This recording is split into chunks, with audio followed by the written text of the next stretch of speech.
कैसे हो? अच्छे हो?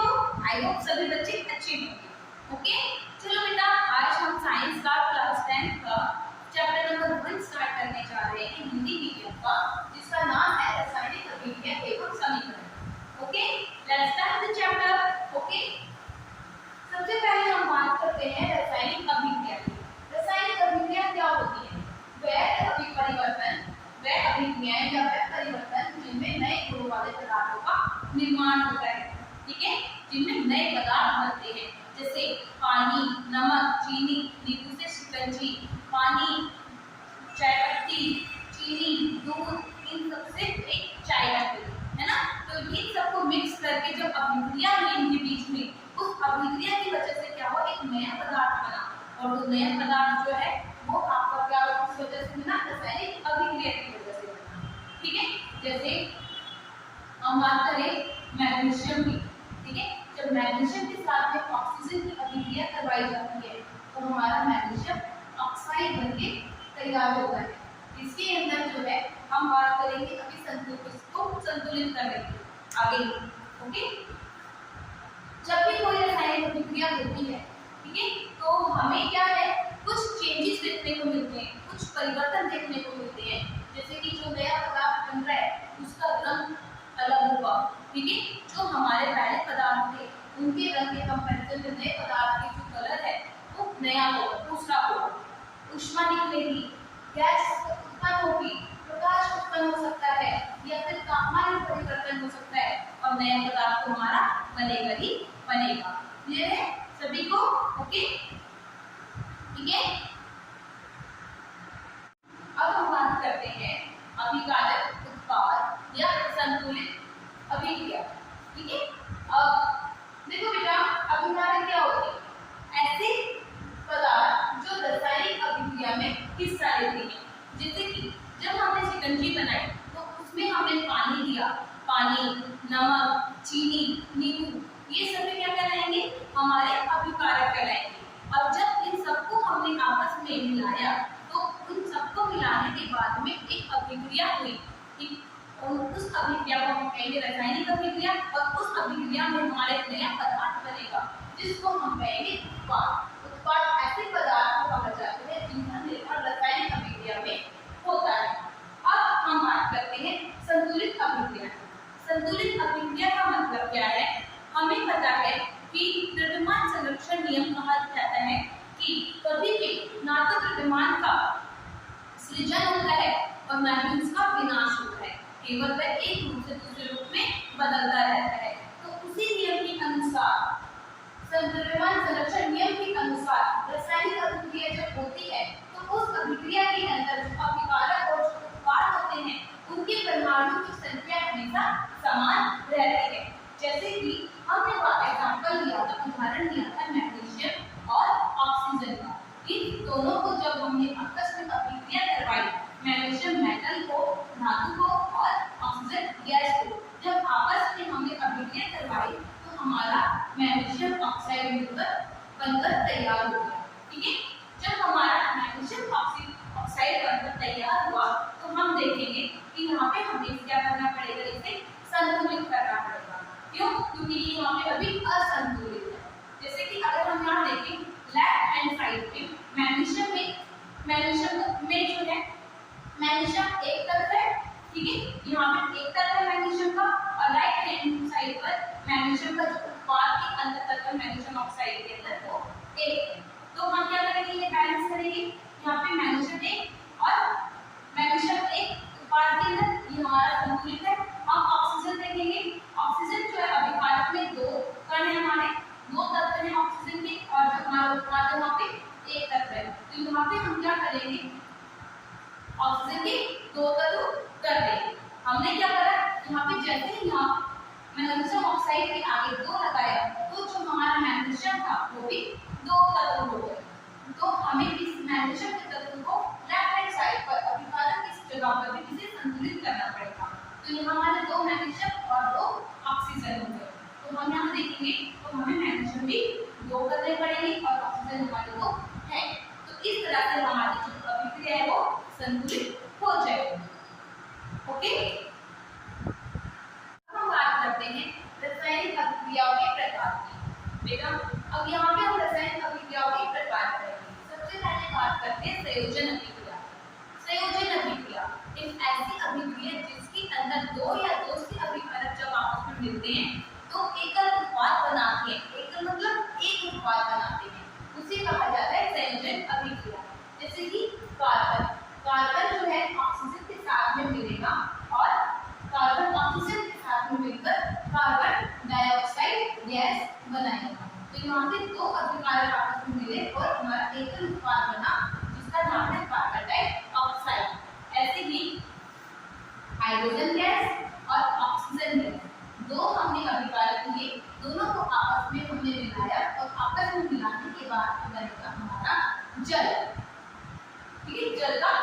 अणु बनाता है। अब यहाँ पे हम क्या करेंगे, बैलेंस करेंगे, संतुलित करेंगे, संतुलित करेंगे। देखेंगे जो हमारा बाएं हाथ में है, लेफ्ट हैंड साइड पे देखेंगे हाइड्रोजन के 2 तत्व है, उत्पाद में भी 2 तत्व है, लेकिन ऑक्सीजन हमारे यहाँ पे लेफ्ट हैंड में जो है अभिकारक में 2 तत्व है और उत्पाद में 1 है। तो यहाँ बैलेंस करने के लिए जब यहाँ पे करेंगे बैलेंस करेंगे तो आगे बिल्कुल लगा देना, तो ये हमारा बैलेंस हो जाएगा। तो चेक करेंगे कि बैलेंस हुआ या नहीं हुआ।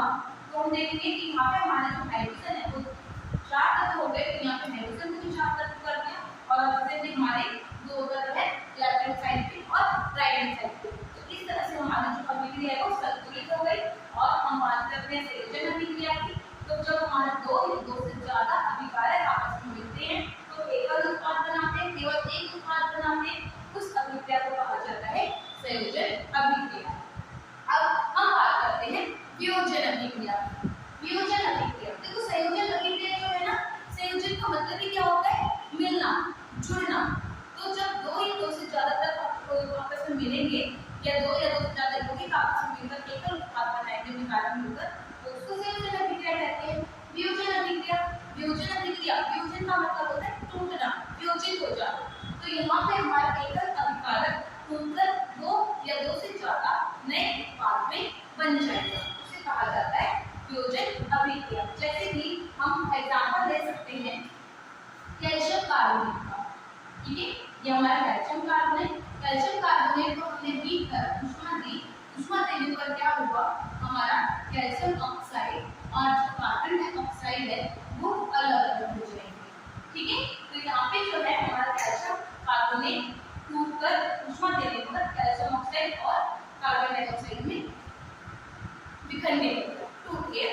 उसके बाद में हम बात करेंगे विस्थापन अभिक्रिया। विस्थापन अभिक्रिया में क्या होता है, विस्थापन अभिक्रिया के अंदर ज्यादा अभिक्रियाशील तत्व, कम अभिक्रियाशील तत्वों को किसी भी यौगिक के अंदर विस्थापित कर देते हैं। जैसे कि हम बात करते हैं जिंक और कॉपर सल्फेट। जब कॉपर सल्फेट के साथ भी हमने जिंक को अभिक्रिया करवाई तो हमने देखा कि जो कॉपर सल्फेट यौगिक है इसके अंदर जो कॉपर की अभिक्रियाशीलता है वो क्या है, जिंक से कम है। तो जिंक क्या करेगा, कॉपर की जगह पे आकर बैठ जाएगा और कॉपर को वहां से हटा देगा और यहाँ पे हमारा जब उत्पाद बनेगा तो बन जाएगा जिंक सल्फेट और जो कॉपर है अलग हो जाएगा, ठीक है। जो ज्यादा अभिक्रियाशील तत्व होंगे वो कम अभिक्रियाशील तत्वों को जो है उनके यौगिक से अलग करके उनकी जगह ले लेते हैं विस्थापन अभिक्रिया के अंदर। अब हम बात करते हैं द्विविस्थापन अभिक्रिया की। द्विविस्थापन अभिक्रिया, द्विविस्थापन अभिक्रिया नाम से ही पता लग रहा है कि द्विविस्थापन, 2 आयनों का विस्थापन हो रहा है, 2 आयन आपस में एक दूसरे की पोजीशन को चेंज करेंगे, ठीक है। जैसे कि हम एग्जांपल ले लेते हैं सोडियम सल्फेट और बेरियम क्लोराइड। जब सोडियम सल्फेट और बेरियम क्लोराइड को आपस में अभिक्रिया करवाएंगे तो दोनों के दोनों, क्योंकि सोडियम में होता है हमारा धनायन और सल्फेट भी होता है हमारा ऋणायन, ठीक है। दोनों के ऊपर यहाँ पे पैसे लगाते हैं समझने के लिए। और बेरियम भी यहाँ पे हमारा हो गया पॉजिटिव धनायन और क्लोरीन पे हो गया ऋणायन। तो यहाँ पे क्या करेंगे, अपने आयनों का आदान प्रदान करेंगे दोनों, और दोनों जो आयन का आदान प्रदान करेंगे तो क्या होगा, यहाँ पे हमारी जो अभिक्रिया होने के बाद में उत्पाद बनेंगे वो बनेगा हमारा सोडियम क्लोराइड और बेरियम सल्फेट। और उसके बाद में हम अभिक्रिया को देखेंगे, चेक करेंगे कि संतुलित है या नहीं।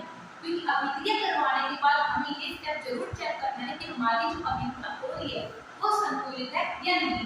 जैसे कि यहाँ अगर चेक करें हम, सोडियम के 2 तत्व थे और हमारे उत्पाद में 1 तत्व है तो हम इसे बैलेंस करेंगे।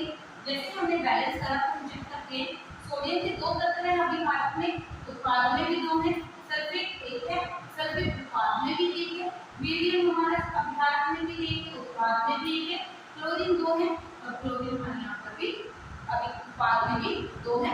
इस तरह से हमारी हो गई अभिक्रिया कंप्लीट। ओके ओके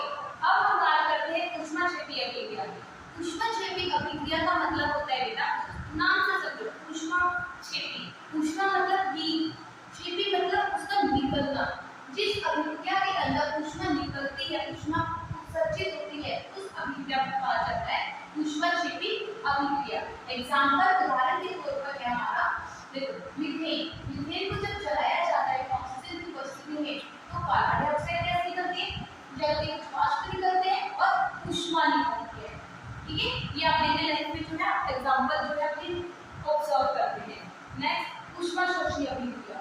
ऊष्मा शोषी अभिक्रिया ऐसी अभिक्रिया है जिसमें ऊष्मा का अवशोषण होता है, ऊष्मा का ग्रहण होता है। जैसे कि कैल्शियम कार्बोनेट ऊष्मा को अवशोषित करेगी, ऊष्मा उसको दी जाती है और ऊष्मा देने पर क्या होता है वो टूटकर दो भागों में बट जाती है। कैल्शियम ऑक्साइड और कार्बन डाइऑक्साइड गैस में निकल जाती है। वहां से कैल्शियम ऑक्साइड को बिना बुझा हुआ चूना भी कहा जाता है, बिना बुझा चूना भी कहा जाता है। अब हम बात करते हैं उपचयन अभिक्रिया की। उपचयन अभिक्रिया ऐसी अभिक्रिया जिसमें जब अभिकारक से उत्पाद बनते हैं तो ऑक्सीकरण होता है। ऑक्सीकरण का मतलब है ऑक्सीजन की मात्रा बढ़ जाती है और हाइड्रोजन की मात्रा कम हो जाती है। दोनों में से कोई भी एक कंडीशन हो सकती है, ठीक है, या दोनों भी हो सकती है, डजंट मैटर। जैसे कि हमने कार्बन को जब ऑक्सीजन के साथ में अभिक्रिया करवाई तो हमारा कार्बन डाइऑक्साइड बना, तो हम यहाँ पे देखेंगे कार्बन और कार्बन से क्या बना हमारा कार्बन ऑक्साइड बना। तो कार्बन से कार्बन ऑक्साइड बना तो कार्बन के साथ ऑक्सीजन की मात्रा बढ़ गई, तो यहाँ पे क्या होगा उपचयन। अपचयन में क्या होता है बिल्कुल उपचयन अभिक्रिया का उल्टा। अपचयन अभिक्रिया एक ऐसी अभिक्रिया जहाँ पे हाइड्रोजन की मात्रा बढ़ जाएगी या ऑक्सीजन की मात्रा कम हो जाएगी, ऐसी अभिक्रिया को कहा जाता है अपचयन अभिक्रिया।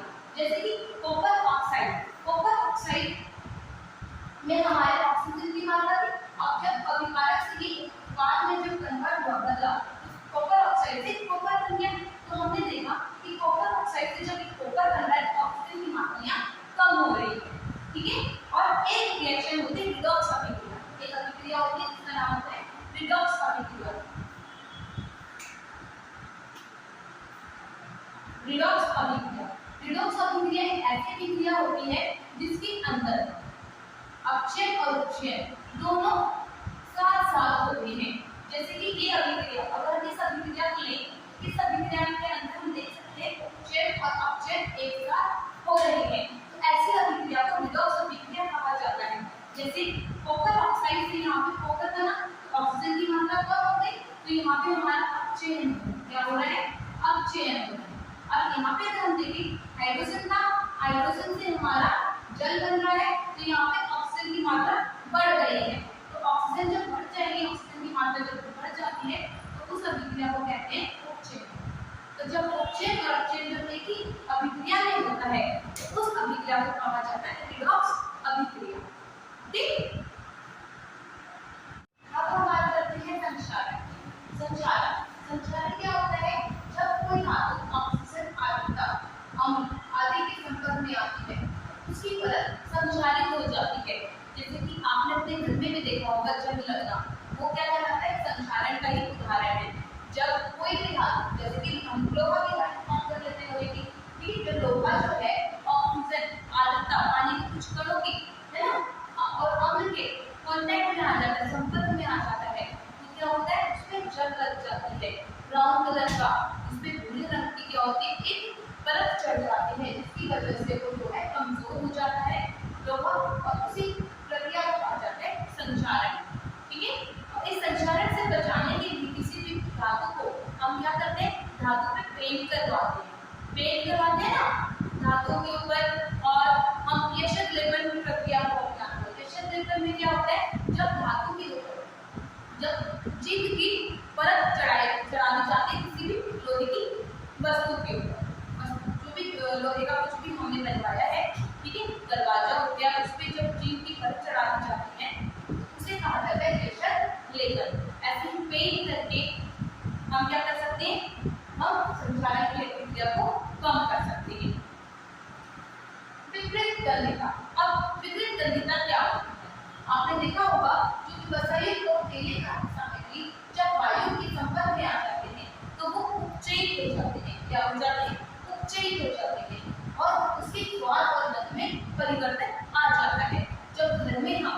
दाल बनाते हैं, सब्जियां बनाते हैं, उन लोगों के अंदर तेल डालते हैं, वो तेल ये घी से बनती है, तो वो कहते हैं हमारी वसा युक्त है, ठीक है। और तेलीय पदार्थ है, जब उसको हम बाहर खुले में गर्मियों के दिन में छोड़ देते हैं तो हम देखते हैं उसके अंदर क्या होते हैं, छोटे छोटे से हमें बबल्स नजर आते हैं।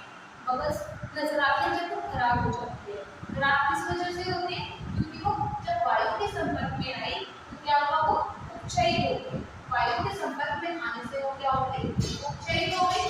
इसकी वजह से उसका जो स्वाद है वो भी बदल जाता है, तो उसमें से एक स्मेल, एक गंध आने लगती है, और इसी प्रक्रिया को कहा जाता है विकृत गंधिता। क्या कहा जाता है, विकृत गंधिता।